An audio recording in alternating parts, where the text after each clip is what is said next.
देखिए, वक्फ amendment bill को table किया गया पार्लियामेंट के अंदर में। राष्ट्रीय जनता दल वर्तमान जो स्वरूप है बिल का, उसको लेकर के खिलाफ में खड़ी है, क्योंकि गैर संवैधानिक दिखता है, इसमें भावनाओं को ठेस पहुंचाने वाला है और सरिया के भी खिलाफ है, और जमीन को हड़प करके पूंजीपति मित्रों को देने की इसमें बू आ रही है। इसलिए इस संशोधित बिल के खिलाफ राष्ट्रीय जनता दल मजबूती के साथ मुखालफत करेगी, विरोध करेगी, और हम चाहेंगे भी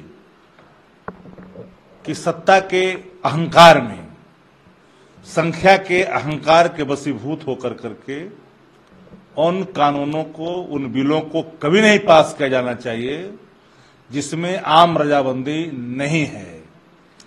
पूरा विपक्ष कई संशोधन दिए, लेकिन उन संशोधनों को नहीं माना जेपीसी ने, और सत्ता प्रतिष्ठान के जितने संशोधन आए सभी को स्वीकार कर लिया गया।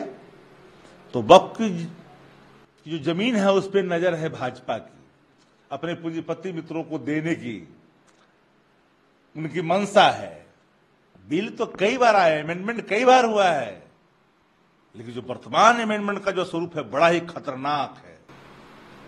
लेकिन 2010 में लालू जी ने भी पार्लियामेंट में ये बात कही थी कि कई ऐसी जमीनें हैं जिसपे कब्जा हुआ है और एक बिल आना चाहिए। तो फिर बिल का आना, बिल के स्वरूप में बदलाव होना, सरकार उस पर एक आधिपत्य जमा कर करके उनके सरिया के खिलाफ कानून को बना देना और गैर इस्लामिक लोगों को भी उसमें मेंबरान के तौर पर नियुक्त कर देना, ये गैर संवैधानिक नहीं तो क्या है? आप कानून लाइए, लेकिन कानून हिफाजत के लिए होता है।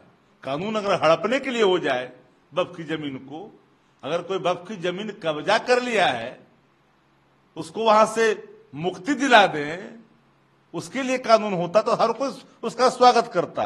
पर यह कानून पूरी तौर पर मंशा सरकार की है, वक्फ की जमीन को हड़पने का, पूंजीपति मित्रों को देने का। इसलिए वर्तमान जो स्वरूप है उसके पूरे तौर पर राष्ट्रीय जनता दल खिलाफ में खड़ी है। अमित शाह ने भी कहा है कि जब ये बिल की चर्चा हुई थी तो हमारे विरोधी ने कहा था कि कमेटी की गठन होनी चाहिए। हमने कमेटी की गठन भी की, सब बातों को भी रखा, लेकिन कांग्रेस के पास समिति है और हमारे पास एक लोकतांत्रिक समिति है चर्चा और परिवर्तन के लिए। देखिए, अमित शाह को देश से और लोकतंत्र से कोई वास्ता न रहा है, अन्य कभी उनके जेहन में संवैधानिक मूल और संवैधानिक परंपराओं का आदर है। अमित शाह जी पूरे तौर पर नफरत भरी निगाहों से उन तमाम धर्मावलंबियों को देखते हैं जो उनके निर्णयों के अवरोधक हैं। जैसे इस्लाम को पूरे तौर पर वो हीन भावना से देखते हैं। गोधरा का आज भी लोग याद करता है, कौन था उस समय गृह मंत्री वहां का, गुजरात का, लोग याद करते हैं। तो वक्फ के संशोधन पर सवाल नहीं है, सवाल है कि संशोधित नियमों में जो प्रावधान निहित किए गए हैं, और अमित शाह कह रहे हैं कि हम तो मौका दे रहे, समिति जेपीसी बना है मनमानी करने के लिए। ज्वाइंट पार्लियामेंट्री कमेटी के अंदर में विपक्ष के जो भी अमेंडमेंट था उसको स्वीकार क्यों नहीं किया गया, सत्ता पक्ष को ही क्यों किया गया? ये बात अमित शाह जी क्यों नहीं बोल रहे हैं? अमित शाह की जो नफरत भरी जो निगाह है एक धर्म मुस्लिम समाज के प्रति, पिछड़ों के प्रति, दलितों के प्रति, उन तमाम लोगों के प्रति जो देश के कानून के सहमत हैं, सहमत मानने वाले लोग हैं, कानून सम्मत मानने वाले लोग हैं, उस सबसे नफरत करते हैं अमित शाह जी। चिराग पासवान ने भी कहा है कि इस बिल का हमारी पार्टी और मैं समर्थन करता हूं। क्या करेंगे नीतीश कुमार जी? जनता दल यू, नीतीश कुमार जी में चेतना है क्या? अगर चेतना होता तो डीजीपी और मुख्य सचिव जाकर के उत्तर बिहार में जाते और मीटिंग लेते केंद्रीय मंत्री। किस हैसियत से? सामान्य प्रशासन किसके पास है? मीटिंग ले रहे हैं लोग। ऐसा कभी हुआ था क्या? ऐसा कभी होता था क्या? जो सवाल आप पूछ रहे हैं, अमित शाह जी को ही पता है कि बिहार के मुख्यमंत्री अच्छे थे, तो समर्थन न करेगा तो क्या करेंगे? क्योंकि जो भी लोग उनके यहां हैं, मुट्ठी भर लोग, जो 90% आबादी का हक मारने वाले जो जमात है, वो नीतीश कुमार जी को घेर रखा है। तो अमित शाह जी की बात मानवे न करेगा, नहीं कैसे मानेगा? नहीं मानेगा तो देखे नहीं तारनीदास क्या करेगा। जेडीयू अभी तक इस पे क्लियर नहीं कर पाई है अपनी बयान को, क्योंकि थोड़ी देर पहले हमने जेडीयू के मंत्री हैं श्रवण कुमार से बात की, तो ये लोग बोलेगा नहीं, काम करेगा। ये लोग भीतर भीतर समर्थन किया, नहीं तो ललन सिंह ने समर्थन नहीं किया। आप लोग भी तो सही है, पूछते हैं सवाल। ललन सिंह तो आज ही कई माह पहले ही पार्लियामेंट में उछल कूद कर करके दोनों टांग उठा उठा कर करके समर्थन किया, चिल्ला चिल्ला के समर्थन किया। जेडीयू पहले ही समर्थन कर रहा है।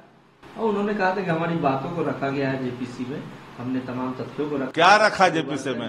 जेपीसी में कौन सा ऐसा तथ्य रखा जो पीपल डोमेन में दी है जनता दल यू ने? ये तो वही रखी है तथ्य जो तथ्य भाजपा का तथ्य है। जो विपक्ष का तथ्य था उनको माना कहा गया अमेंडमेंट को? ये बड़ा सवाल है ना। आज भले ही बिल टेबल हो चुका है, लेकिन इतना मानना पड़ेगा, इस बिल में अहंकार की बू है। इस बिल में वक्फ की जमीन को हड़पने की नीयत दिखती है। ये बिल अगर हिफाजत के लिए होता तो हर कोई समर्थन करता। जेडीयू के कई नेता ये भी कह रहे हैं कि ये बिल नहीं आना चाहिए। गुलाम गौस, लालू प्रसाद यादव, कोई भी जो पसंद लोग है ना, अमन चैन और संविधान की मूलात्मा का जो भी कोई पैरोकार है या समर्थन करता है, तो वो लोग कभी इसका समर्थन नहीं कर सकता है। देखिए, कानून संशोधन होना और संशोधन में प्रावधान ऐसा निहित कर देना कि जिससे वक्फ की जमीन ही पर बुरी नजर पड़ गई हो, तो बुरी नजर पड़ी है भाजपा की ना। विरोध यहां है। संशोधन तो बहुत बार हुए, बहुत लोगों ने संशोधन पर समर्थन किया, लेकिन वर्तमान स्वरूप बड़ा ही खतरनाक है। दो टूक दिख रहे हैं जेडीयू में। एक बोल रहे हैं गुलाम गौस, जो कि नीतीश कुमार को जनता दल कई टुकड़ों में दिखेगा। जनता दल में बचा क्या है?